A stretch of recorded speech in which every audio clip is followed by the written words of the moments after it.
Hello, everyone. We are back. It is Canadian Bowler Show. Happy Nationals Eve, Daryl. How are you doing? Good, good. Looking forward to the week ahead. It's gonna be interesting and exciting. Well, thanks to everyone for joining us. We are the Canadian Bowler. This is Michael Patulli, and I'm joined by my fabulous co-host Daryl Fitzgerald. Thanks for joining us tonight. It is, as I said, Nationals Eve. I fly out to Toronto bright and early tomorrow morning, so should be a fun week ahead of us. Hopefully the Bulls are forgiving. It could be an interesting week. Before we get going, we'll do our normal reminders. If you are here, please do hit the like, comment, subscribe buttons. Any interactions you sort of give us are very helpful, so please do hit those buttons because they help us immensely. So any sort of interaction, we do appreciate it. We are on all major podcasting platforms within the week, so if that's your jam, it'll be up there within the week. And we are on YouTube, obviously, the same day, so you can check us out after the fact on YouTube. So I guess we can also mention our sponsor. Thank you, Daryl. Thanks for the reminder. BullsInCanada.com. They are our main sponsor at this point for the show. They're the Henselite supplier for North America. So if you do need any sort of Bulls accessories, BullsInCanada.com can hook you up. I have now gotten my first order from BullsInCanada.com, and they were great. Got it to my door very quick. Great products, great prices. So definitely do check them out. They're very helpful and can hook you up with anything you do need. Okay, so we got some stuff to cover, I guess, Daryl, hey? A little bit, yeah. Some stuff happened. Yes, it did. Let's just start out with the Canadian Bowler Open, because we are less than 2 weeks away, or I guess it's 2 weeks today, I think, for the Canadian Bowler Open. So our tournament that we're going to be staging at the Calgary Lawn Bowling Club. Super excited to come back from Nationals for 2 days and then head out to that. But it's going to be fantastic to get to Calgary, see the absolutely terrific greens that they do have there. We have 40 singles entries, so we have a full singles field at this point. We have 35 pairs entries, so we're not quite full on the pairs. So if you have some friends and you want to go play some top-notch bowls, maybe win yourself a couple $1,000s, take a look at the Canadian Bowler Open. So we still do have the spots there. We do have some people even looking for teammates too. So if you are in the Calgary area, we can try and hook you up with some teammates, but please do take a look because we would really love to fill that field as much as we can. Really get to an even number is helpful as well, so that we're not going to have buys or something silly like that too. So the event is from August 30th to September 2nd. We do have a practice day on the 29th. So you can come a day early, do some practicing. Also on the 29th is PBA Canada's Scottish Open qualifier. So if you're wanting to dabble in that, put your feet in that pool, PBA is hosting a tournament. So not a better way to sort of get some practice in than to play some singles bowls, get yourself ready for the next day Canadian Bowler Open. But then obviously PBA is a pretty terrific format, and I'm playing in that. I'm pretty excited to get my first experience in a PBA event. And you never know, if you win, you might win your way to Scotland. I feel like I've been talking a lot here, Daryl. Do you want to jump in, or do you want me to just keep rattling stuff off? PBA, awesome. I mean, if you do get your chance to go out onto the blue carpet or any carpet over in the UK as part of the WBT, it's always an awesome time. Everybody comes back saying what a great experience it was. Win, lose, or draw, whatever happens, you get that experience. You get to at least try it and say you went out there and gave it a go. So PBA, give it a shot if you're in the area.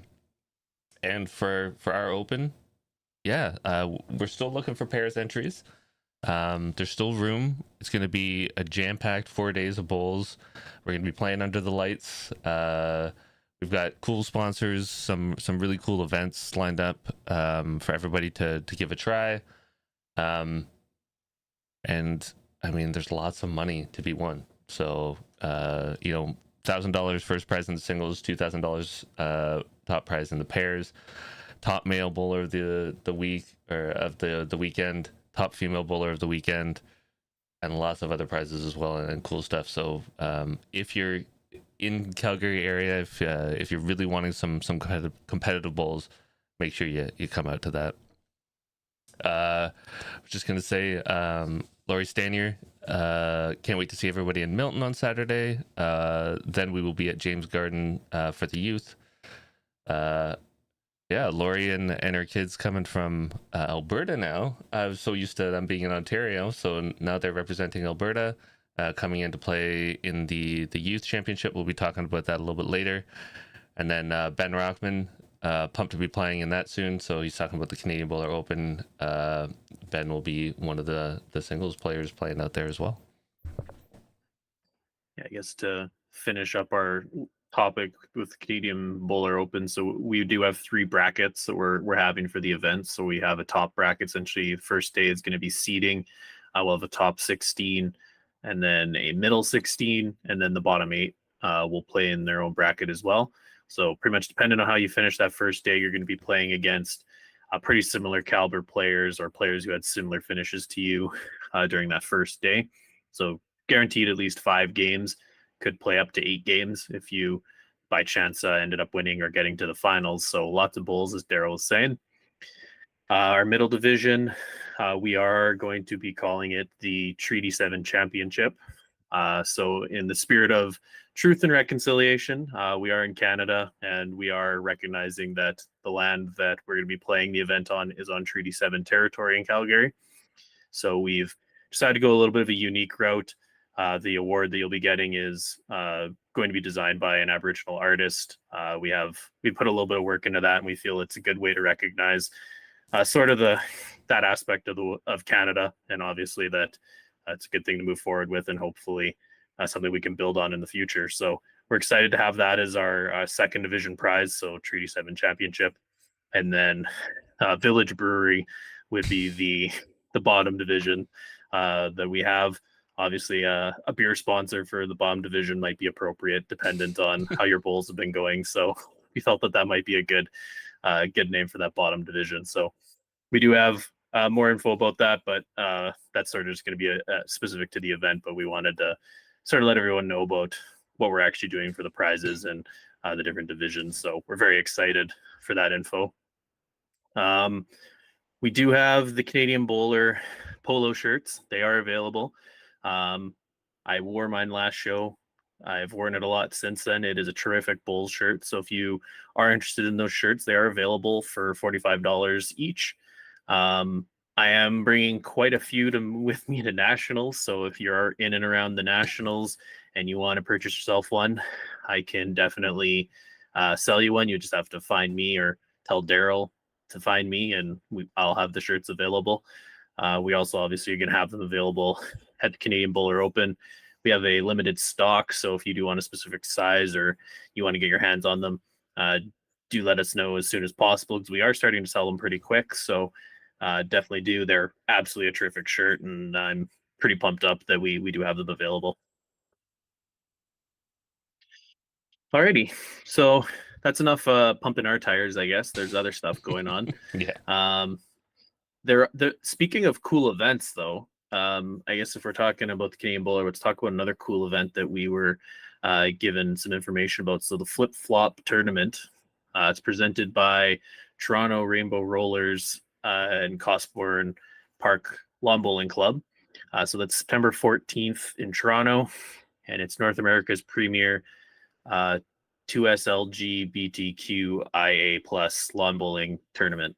I'm amazed I was able to get that without an error. Yeah. But very cool. We were sent that our way, and that's a pretty cool event. I'm excited that there's kind of new events or new sort of inclusive tournaments that are coming out there. So that's very cool. Excited to have that cross our desk and promote it here. So if you are interested, you could definitely check out Toronto Rainbow Rollers or Cosburn Park Lawn Bowling Club, and you'd be able to find some information about that tournament. I'm really excited to see tournaments like that coming out. I know Calgary Lawn Bowling Club has a group similar to that does their own big tournament or big league, I should say. I think it's a league.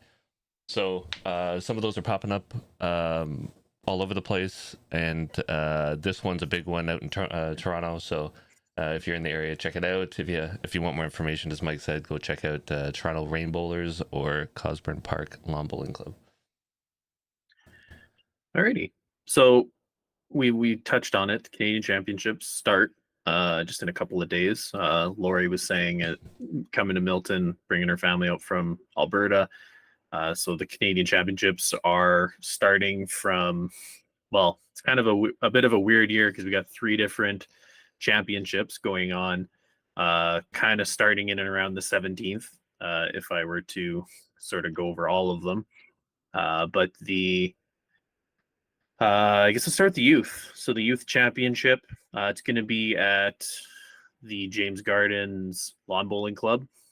So there is U21 boys and U21 girls. So it's pretty significant change this year from years in the past. So they used to have an open event. Now they have a closed event. So for the boys, U21, we got Hudson Durant, Quentin Stanier, Ewan Stanier from Alberta, and then Caden Carter, Jack Fowler, and Suhei Hugh from Ontario. Do you want to handle the ladies there, Daryl? Yeah, under 21 girls. We have Taryn Mitchell and Kara Shiloh from Alberta. We have Rebecca Kuhn, Bridget Masterson, and Bridget Masterson from Ontario, and then Madeline Moore from Saskatchewan. So, I mean, interesting enough. It's always really cool to see the youth event go on. Kind of sad I'm going to be playing at the same time, so I don't get to see it or go out and support it. But James Gardens, good facility for them to play on. Just kind of disappointed that it's 3 provinces of people. It'd be nice to see more, or even more people playing. But hopefully, it's a good event for them. It's the first year that they're running it in this fashion, so we'll see what the feedback is on it, I guess.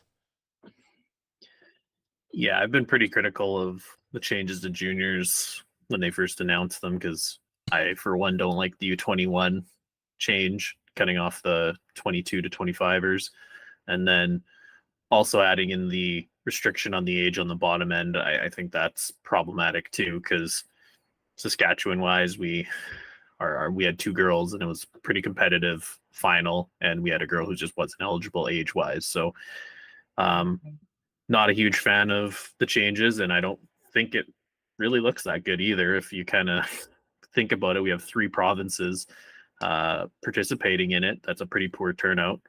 Specifically, even for the boys, we're looking at Alberta and Ontario being the only 2 provinces. So, as you're saying, it's a good experience for the players. I'm excited for the players that are going. It's still going to be a worthwhile event for them to play in.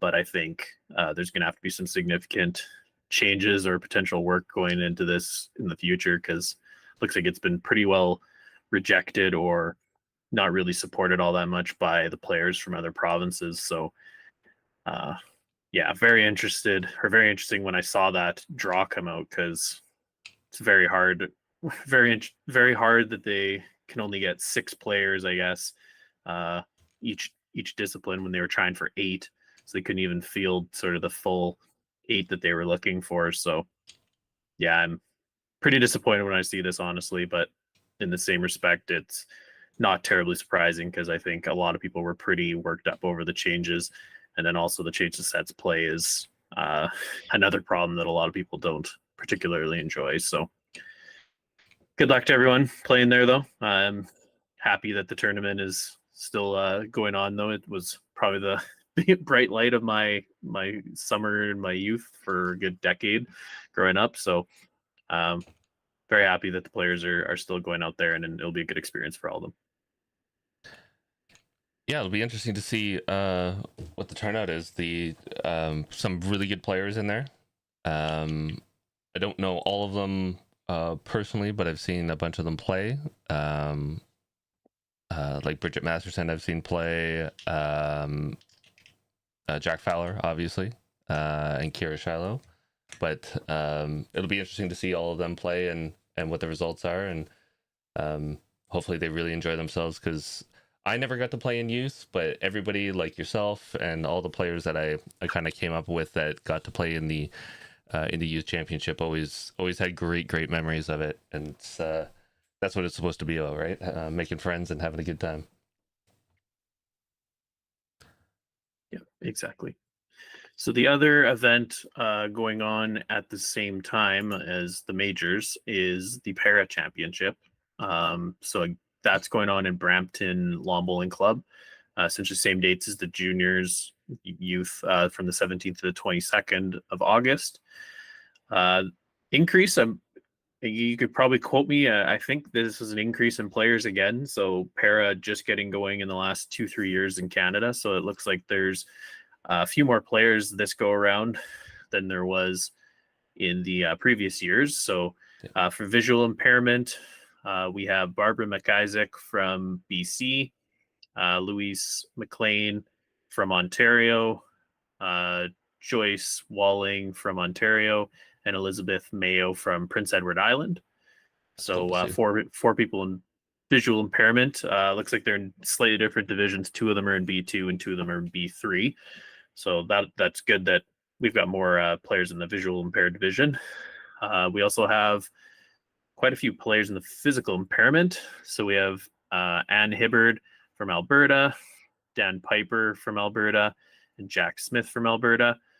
We have Gene Stairs from New Brunswick, Andy Caldwell from Ontario, Jeff Shea from Ontario, Alan Dean from Ontario, Carolyn Grace from Ontario, and Chelsea Robertson from Ontario. So quite a decent field actually when you kind of think about the fact that it's only in its third year kind of existence, parables in Canada. So it's growing. It's very encouraging to see that. And I know each province is kind of starting to get their own thing going. So I'm very happy to see that there are players, well, realistically coast to coast, I guess, is from BC to PEI. If we're actually kind of looking at it, it's pretty nice to see that there's growing involvement in the parables.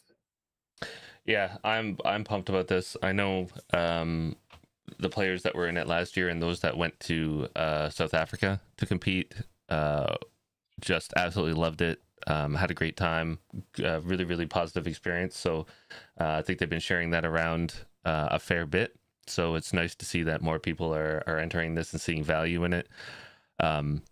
Really cool to see New Brunswick and Prince Edward Island in there. I mean, Alberta, British Columbia, and Ontario, you would expect to have some players just by volume of people and the programs that they have. Like Alberta has a good growing para program, and Ontario has had some hubs of it in the past, but it seems to be growing a lot more in Ontario. But PI New Brunswick, really neat. I'm really excited to see that.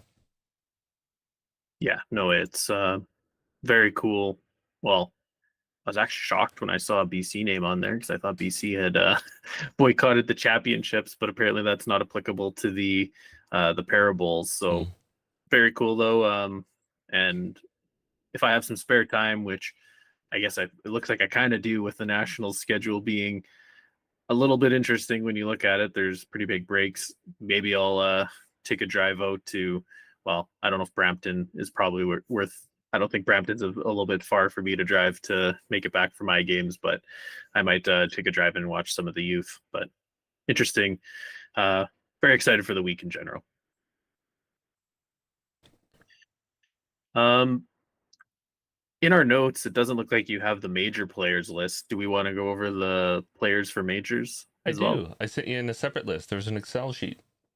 Oh, okay. The way that it was laid out in the one form, Daryl, you made me worried that we weren't going to cover the majors players. So the big event that we're all going to. So Daryl and I both qualified from our respective provinces, so we're both going to be there. Majors is happening again. So we can start with Alberta. So the teams coming from Alberta in the fours for the ladies, we got Jan Robinson, Bev Robinson, June G, and Shannon Roden. In the triples, Kathy Selzler, Shannon Roden, June G. And then in the pairs, Jan Robinson, Bev Robinson. And for singles, Kathy Selzler. So that's Team Alberta for the ladies. For Team Alberta for the men, we got Gregory Wilson, Brad Roden, Nathan Finley, and Mike O'Reilly. In the triples, we got Brad Roden, Pat Bird, and Nathan Finley. In the pairs, we got Gregory Wilson and Mike O'Reilly. And in the singles, we got Pat Bird. I'll let you take over for the best province. It's only Saskatchewan. I mean, all right. Saskatchewan women in the fours. We have Jean Roney, Anita Navala, Frances Albright, and Janet Watson. For the triples, you'll see Jean Roney, Heather Hanoski, and Janet Watson. In the pairs, you'll see Frances Albright and Anita Navala. And in the singles, Heather Hanoski. On the men's side, you will have in the fours Jonathan Petuli, Carter Watson, Brandon Watson, and Michael Petuli. In the triples, you have Carter Watson, Alex Scott, and Brandon Watson. In the pairs, you'll see Jonathan Petuli and Michael Petuli. And in the singles, you'll have Alex Scott. Pretty good lineup, sir. Yeah, no, I'm pretty excited. It's going to be a fun week. Hopefully the sets play and the everything else goes right. It could be an interesting week, but I'm pretty excited to go, obviously. Team Manitoba, if we're moving on. For the ladies, we got Brenda Frank, Jillian McMurtry, Angela Kenning, and Barbara Heinrichs. In the triples, we got Brenda Frank, Angela Kenning, and Barbara Heinrichs. In the pairs, we got Betty Van Wallingham and Jillian McMurtry. And playing singles, we got Betty Van Wallingham. So pretty solid group of ladies. I think that was essentially the silver medalist fours team, and then throw Betty on it. So obviously pretty prolific bowler herself. So probably if we're looking at the ladies squads, both Alberta, Saskatchewan, and Manitoba, all three are sending pretty solid squads. For the men from Manitoba, they have Brian Coleman, John Bjornson, Randy Kenning, and Rod Rose playing the fours. For the triples, they got Brian Coleman, Randy Kenning, and Rod Rose. For the pairs, they got Bob Van Wallingham and John Bjornson. And playing singles, they got Bob Van Wallingham. So another solid team out of Manitoba. Lots of guys that have been to nationals many times before. I was going to say, that's definitely the veteran squads coming out of Manitoba. So that's really, really cool. Do you want me to do Ontario? You can do Ontario A. I can do Ontario A because it's not me. Yeah. Ontario A. On the women's side, for the fours, we have Kay Johns, Lynn Frost, Tracy Warren, and Lan Tran. In the triples, you'll see Kay Johns, Lynn Frost, and Tracy Warren. In the pairs, it's Kathy Larking and Lan Tran. And then in the singles is Kathy Larking.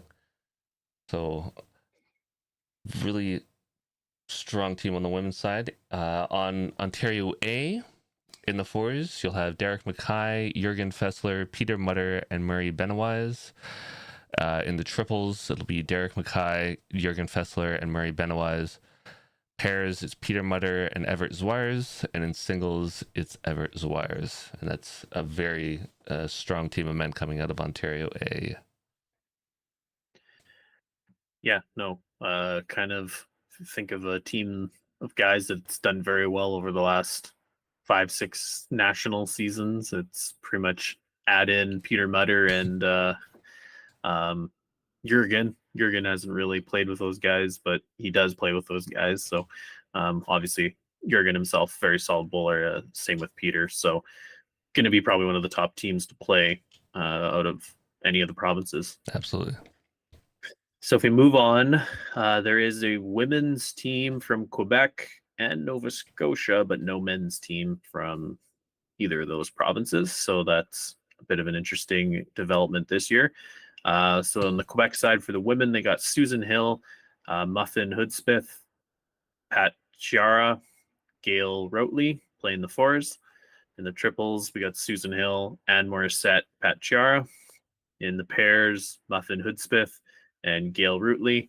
And then in the singles, Anne Morissette. So some pretty familiar names there from Quebec. So again, a pretty solid team.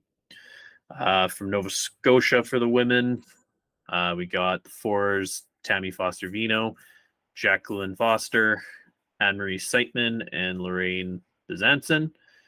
They're playing the fours. Triples, we got Anne-Marie Seitman, Vicky Balcom, and Lorraine Bizanson.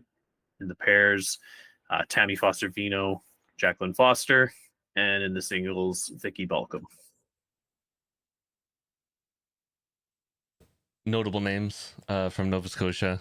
Not surprised to see them there, and that's probably if you're gonna see a team come out of Nova Scotia, that's quite a powerful team of ladies coming out of there. So, really interesting coming up next, the Maritimes. So it's the first time we've seen a quote unquote Maritimes team rather than PEI in New Brunswick.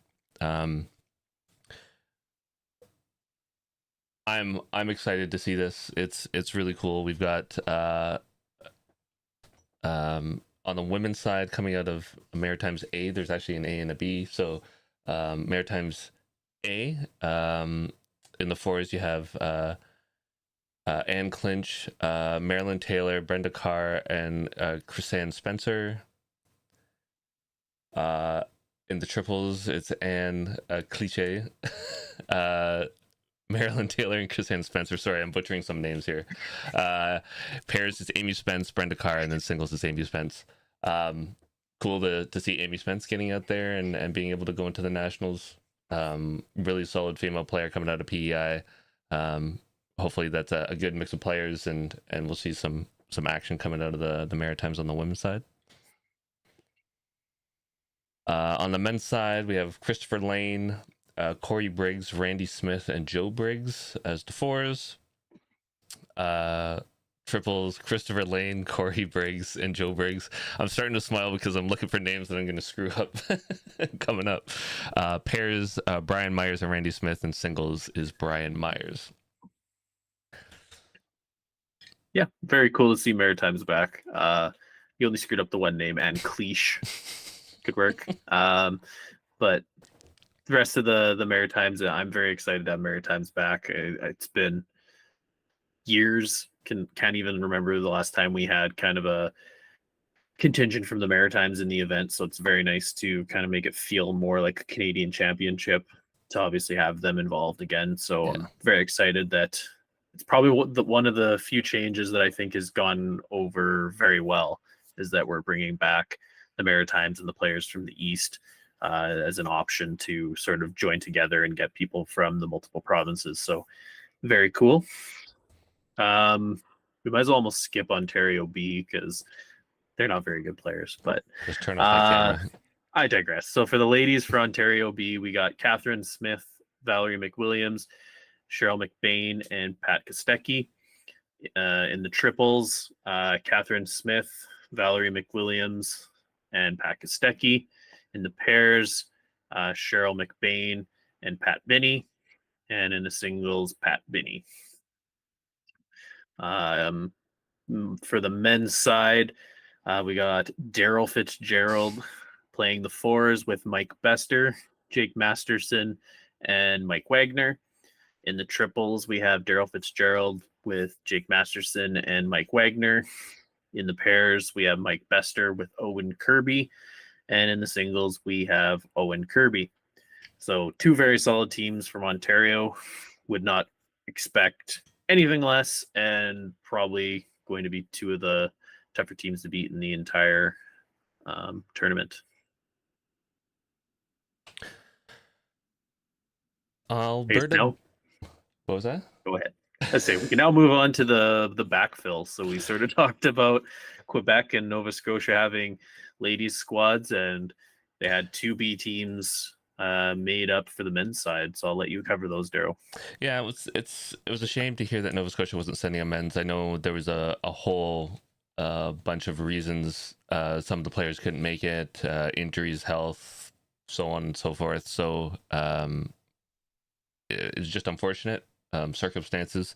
I'm sure if things had worked out a lot better, we would have seen a men's Nova Scotia team. Alberta B, we have a men's team. So fours, we have Brian Ranger, Michael Weisel, Lou Handley, and Mike McGee.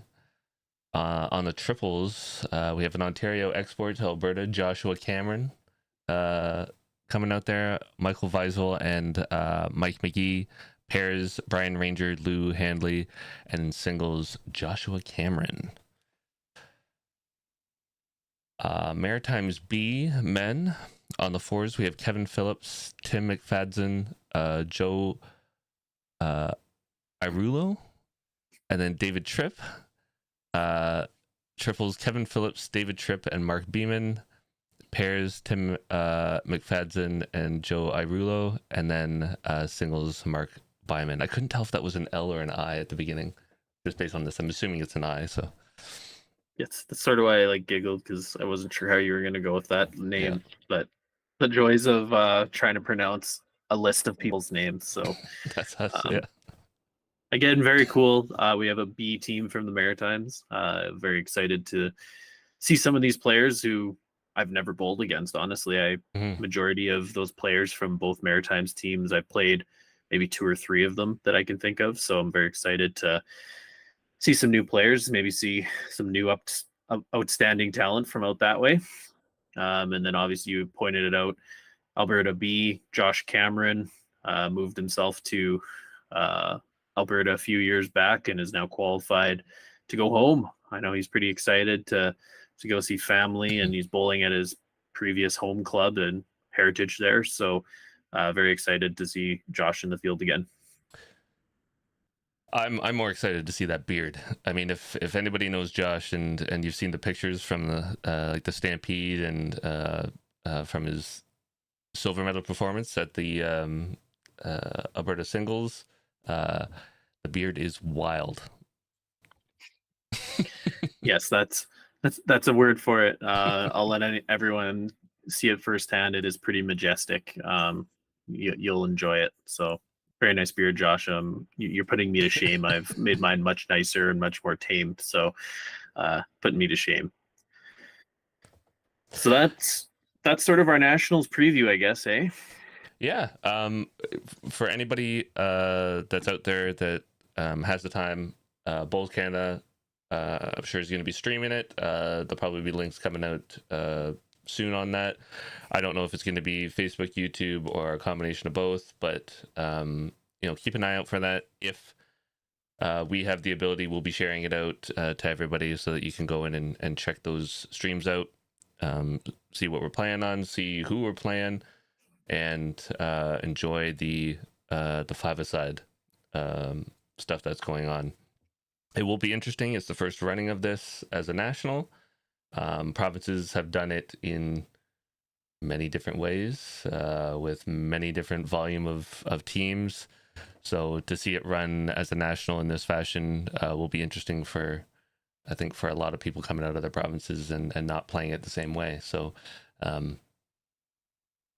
interesting to see what the outcomes will be. You never know with sets play. Teams that you think will be at the top might not be, and surprise, surprise, teams that you may not have known much about may pop up to the top. So it should be really interesting.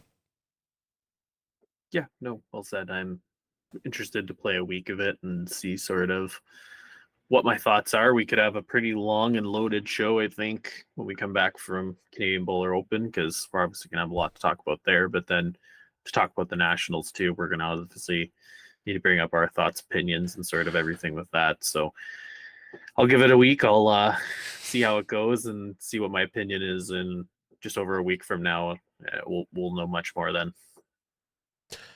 Yeah, if you don't know, go check out Bowls Canada website. The schedule is on there for your favorite teams. If you want to scope out where they're playing and who they're playing, it is difficult because we're a little all over the place. We're playing multiple rounds from anywhere from like 8:30 in the morning till 9 at night, with some big gaps in there for some teams.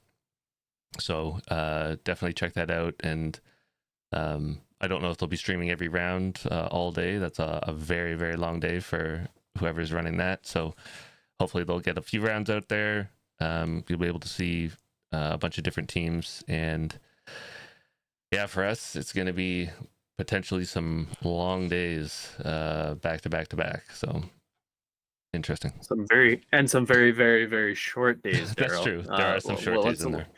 Let's not let's not miss the fact that that schedule is bonkers. Some of the days in Milton has very few rinks because they're playing the long way in Milton, and so those days that you're in Milton, you can be waiting around for upwards of 8 hours in between your games. And I think we play two there, and then one of the days we actually play one game. So Same. uh, Yeah. it's going to be some interesting days because then the one day I think we could play literally up to 5 rounds. If your team qualifies for the medal rounds, you could conceivably play 5 consecutive rounds. So it's quite the schedule. Unfortunately, that's just a logistical nightmare you get with multiple greens and trying to find a host last minute. So I understand that aspect, but it's going to be probably a big stressor point for a lot of people this week coming up. Yeah, especially those that aren't able to manage either the long gaps or the really short gaps.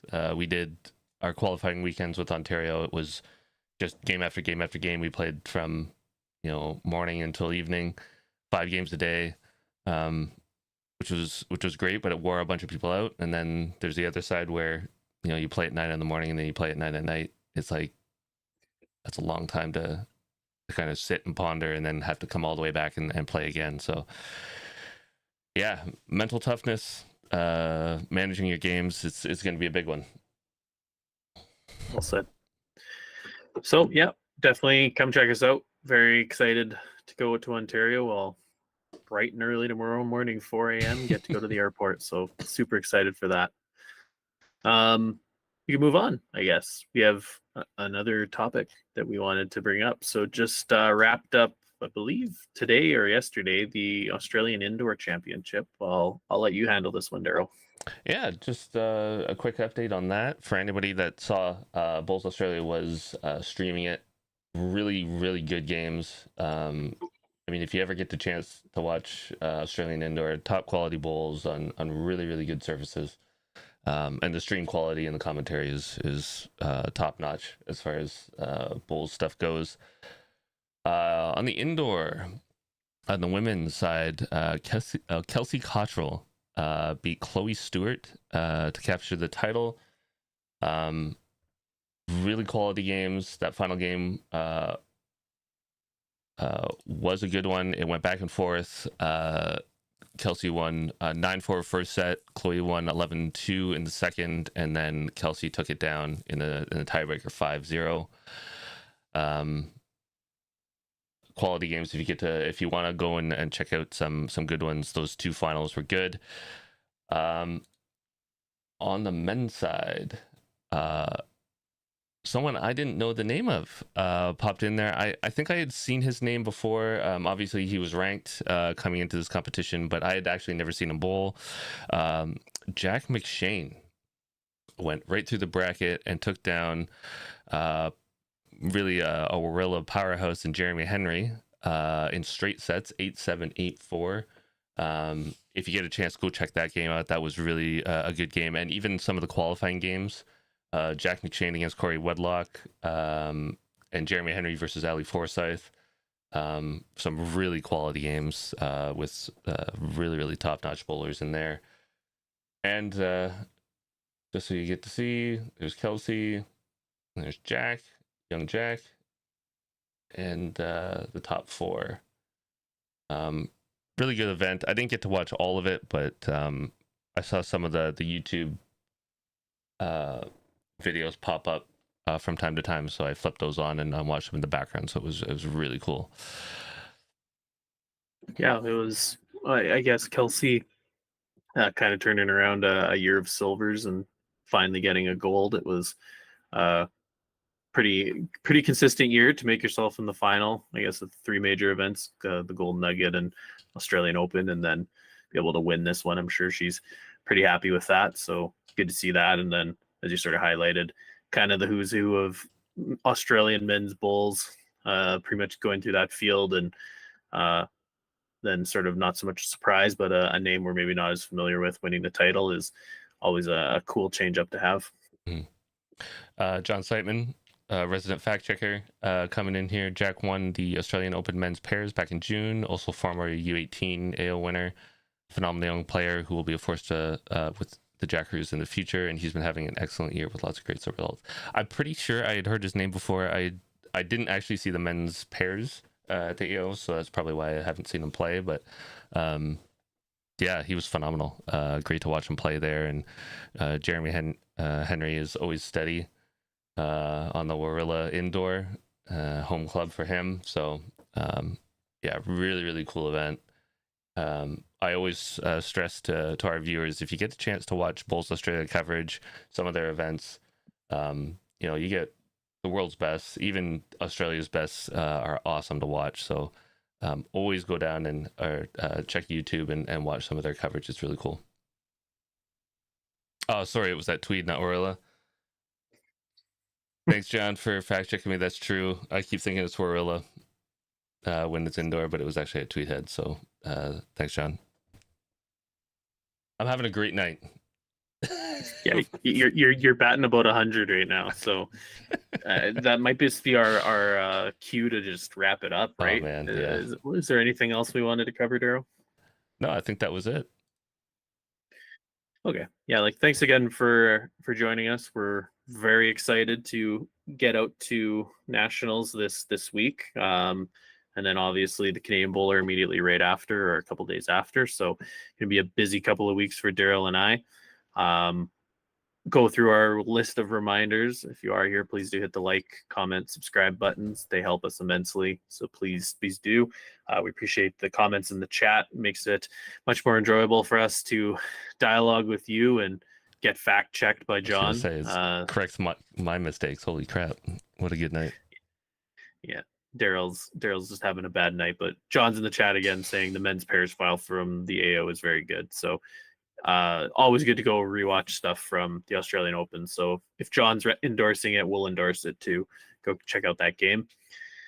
We are proud to be partnered with bowlsincanada.com. So if you are in need of any lawn bowls equipment, hence light dealer for North America, bowlsincanada.com. Please do check them out. They are terrific to deal with, and they have terrific products, and their pricing is honestly very good as well. So if you are interested in their stuff, go check out their website, because they've been a great sponsor for both Canadian Bowler Open and the Canadian Bowler Podcast.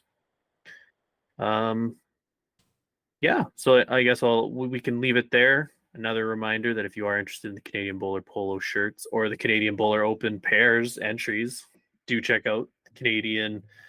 Is it CanadianBowler.ca? That's correct. Yes. Yeah, it confuses me with our email address all the time. So CanadianBowler.ca, that's where you would be able to enter, get any info about the Canadian Bowler Open. So please check that out. Or you can send an email to us at CanadianLawnBowler@gmail.com.